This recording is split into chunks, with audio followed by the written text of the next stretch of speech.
Hi friends, ప్రేమతో మీ ఉమ్మకి స్వాగతం. ఎలా ఉన్నారు అందరూ? నేనైతే చాలా బాగున్నాను.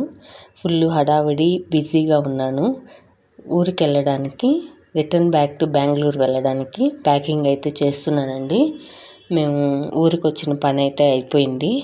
నలుగులు, పెళ్ళిళ్ళు, హల్దీలు, ట్రిప్పులు అన్నీ అయిపోయాయి. ఇంకైతే బెంగళూరుకి వెళ్ళిపోవాలి. ఎందుకంటే పిల్లలకైతే స్కూల్స్ రన్ అవుతున్నాయి. ఇప్పుడైతే హాలిడేస్ కాదు కదా. ఈ పెళ్ళిళ్ళు అనేసి స్కూల్స్లో పర్మిషన్ తీసుకొని ఈ 3-4 డేస్ మాత్రం ఇక్కడ స్పెండ్ చేసాం. మళ్ళీ ఆంధ్ర అంటే హాలిడేస్కే వస్తాము. అప్పటి వరకు బెంగళూరే. ఈ ప్యాకింగ్ అయితే చాలా మామూలుగా లేదండి, చాలా కష్టంగా ఉంది. ఇందులో 2-3 డేస్కనే బట్టలు తెచ్చాం, కానీ వాడని బట్టలు అన్నీ సపరేట్గా సర్ది పెట్టడం, లగేజ్ అంతా ప్రాపర్గా పెట్టడం ఒక చిన్న కష్టం అయితే పడలేదు, బాగా కష్టంగానే ఉంది. లగేజ్ అంతా సర్దేసి మేమైతే టిఫిన్ బయట నుంచే తెచ్చుకొని తినేసాము. తర్వాత అయితే ఆ లగేజ్ అంతా పక్కన పెట్టేశాను. మా పిల్లలు అంతా రెడీ అయ్యాక కూడా వాళ్ళ ఆటలు మామూలుగా లేవండి. చిన్నగా ఆడట్లేదు ఇద్దరు. ఫోన్లు ఇస్తే ఫోన్ చూస్తారేమో, ఫోన్లు పక్కన పెట్టేసరికి వాళ్ళిద్దరు మంచి ఖుషిగా ఆడుతూనే ఉన్నారు. దాని తర్వాత అయితే మేము ఊరికి స్టార్ట్ అయ్యాం. మేము స్టార్ట్ అయ్యేటప్పటికి 10:30-11 పైనే అయిపోయింది. ఇంటికి తాళం వేసి పక్కింట్లో ఇచ్చేసాం. మా అత్తమ్మ అయితే ఇంకా పెళ్లి దగ్గరే ఉంది కదా, అందుకే మా పక్కింట్లో వాళ్ళకి చెప్పేసి బాయ్ బాయ్ అనేసి మేము బయలుదేరిపోయాం. ఊరికి వెళ్తున్నాం. ట్రావెల్లో దారిలో ఎలా ఉంది మా పరిస్థితి, మేము ఈ విషయాలన్నీ కూడా ఈ వీడియోలో ఉంటాయి. వీడియో స్కిప్ చేయకుండా చూడండి. నేను చెప్పాను కదా, ఎప్పుడు కారు ఎక్కినా మా వాడైతే స్లీపీ ఫీల్లో వెళ్ళిపోతాడని. అంతే, భారీ అలా పడుకుండిపోతాడు. ఒక 2-3 అవర్స్ అలా నిద్రపోయాక మళ్ళీ లేచి మళ్ళీ ఖుషీగా హుషారుగా ఆటలు పాటలు ఉంటాయి. కారులో వెనక్కి ముందుకి తిరుగుతూ ఉంటాడు. అప్పటి వరకు అయితే ఒక స్లీప్ అయితే వేస్తాడండి. వాడు పడుకోవడం వల్ల నాకు రిలాక్స్డ్గా ఉంటుంది. వాడు మేలుకో ఉంటే అటు ఇటు వెళ్లకుండా చూసుకోవాల్సిన అవసరం ఉంది. దాని తర్వాత అయితే మేము లంచ్కి ఒక ప్లేస్ దగ్గర ఆగాము. లంచ్ చేయడం కోసం. పిల్లలు కూడా అలసిపోయారు, పెద్దగా ఏమీ తినరు. బట్ ఆకలితో ఉండడం కోసం ఏదో ఒకటి తినిపించాలి. అందుకోసం మేమైతే లైట్గా ఉంటుందని చపాతీ తీసుకొని తింటున్నాను. పిల్లలు కూడా అంతే. దాని తర్వాత అయితే తినేసాక మేము మళ్ళీ స్టార్ట్ అవుతున్నాం. లంచ్ పూర్తయ్యాక కారులో తినడానికి కూడా స్నాక్స్ కూడా పట్టుకొచ్చాడు మా చిన్నోడైతే. స్నాక్స్ లేకుండా జర్నీ అయితే జరగదు. అంతే. దాని తర్వాత మేము మళ్ళీ బెంగళూరుకి స్టార్ట్ అయ్యాం. ఇక్కడైతే వండర్ అయిన విషయం ఏంటంటే, ఆంధ్రాలో ఎండలకి ఉడికిపోయిన వాళ్ళం మేము. బెంగళూరు బార్డర్ క్రాస్ అవ్వగానే మేఘాలు చూడండి ఎలా కమ్ముకొచ్చాయో.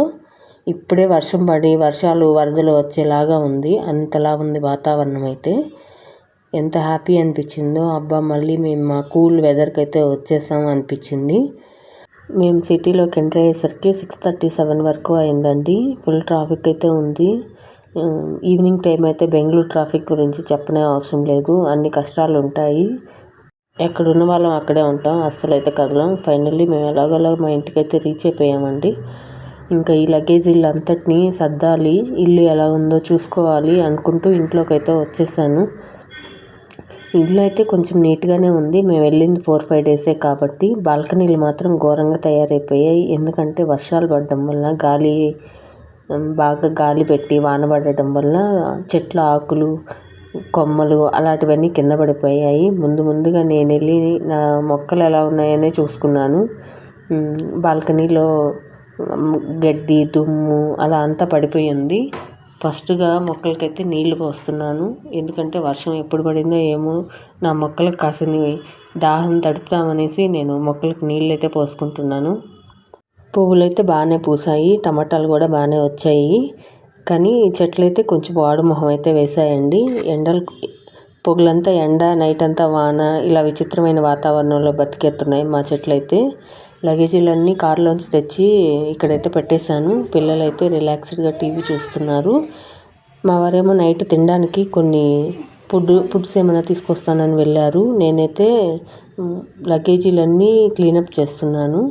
ఎందుకంటే తడిచిన బట్టలు, విడిచిన బట్టలు అలాగే బ్యాగుల్లో ఉండడం వల్ల స్మెల్ వచ్చే ఛాన్స్ ఉందండి. అందుకని ఎప్పుడు నేను ఊరి నుంచి వచ్చినా సరే ఇలా సూట్ కేసుల్లోంచి బ్యాగుల్లోంచి బట్టలన్నీ తీసేసి విడిగా ఆరబెట్టేస్తాను. దాని తర్వాత మనకు తీరికైనప్పుడు ఓపుకున్నప్పుడు మాత్రం వాటిని వాషింగ్కి వేసుకోవచ్చు. అందుకోసం అయితే ఫస్ట్ బ్యాగుల్లో బట్టలన్నీ క్లీనప్ అయితే చేస్తున్నానండి నేను. మా వారైతే బయట నుంచి కొన్ని కూరగాయలు, పాలు అవి తీసుకొచ్చారు. ఈ 4-5 డేస్ పెళ్ళిళ్ళు, హోటల్ ఫుడ్లు, రెస్టారెంట్ ఫుడ్లు తినడం వల్ల అయితే హెల్త్ కొంచెం డిస్టర్బ్ అయ్యేలాగే ఉంది. అందుకోసం అయితే ఈరోజు నేను నా ఇంట్లో నా చేత్తో వంట చేసుకొని తినాలి అనేసి నేను బయట నుంచి అయితే తెప్పించుకోలేదు. ఓపిక లేకపోయినా సరే ఇంట్లోనే వండుకొని తిందామనేసి అనుకున్నాను. అందుకే నేను ఇంట్లోనే వంట చేశాను. మేమందరం కూడా ఇంట్లోనే చేసుకున్న వంట తిని పడుకున్నాం రిలాక్స్డ్గా. ఇంకా టుమారో మార్నింగు క్లీనింగు, వాషింగు ఇవైతే పెట్టుకుంటున్నాను. అప్పటి వరకు అయితే రెస్ట్ తీసుకుందామని అనుకుంటున్నా. ఎందుకంటే మార్నింగ్ నుంచి జర్నీ చేశాం కాబట్టి. వీడియో నచ్చితే ఒక లైక్ చేయండి. దీని కంటిన్యూషన్ బ్లాగ్స్ కోసం మన ఛానల్ని సబ్స్క్రైబ్ చేసుకోండి. మన ఛానల్లో నేను వెళ్ళిన 2 పెళ్ళి వీడియోసు, ఆ పెళ్ళిలో మా సందడి, హడావిడి, మేము చేసిన అల్లరి ఇవన్నీ ఉంటాయి. ఒకసారి చెక్ చేయండి. Bye bye friends.